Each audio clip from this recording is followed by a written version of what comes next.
Captain America is an S tier design, while Wolverine is just a B tier design. Now let's talk about Wolverine's costume and why I think it's B tier rather than S tier. In my previous video, when I talked about Captain America having S tier costume design, I gave that credit because it had good costume identity. I explained that good identity was logical, plausible story.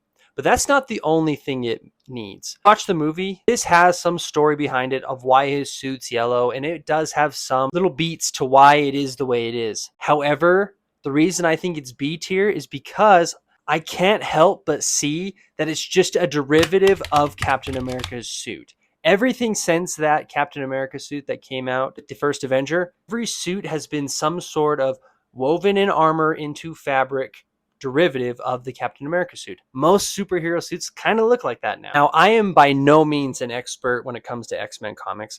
I really like Wolverine. He was my favorite character growing up, but I would not say I'm like a super in-depth into the comics. But let me tell you what I would have done as a aspiring costume designer. As far as I know, Wolverine already had this costume by the time he met Xavier and his school. This was not part of the original uniforms that Xavier gave all his students like Jean Grey and Cyclops. Wolverine has a ton of history behind him because he's lived for so long, right? And he's been in lots of parts of the world. Now, let me show you what I would have done. First off, to get that yellow color that we all wanted to see so badly, I would have leaned way more into naturally dyed leather.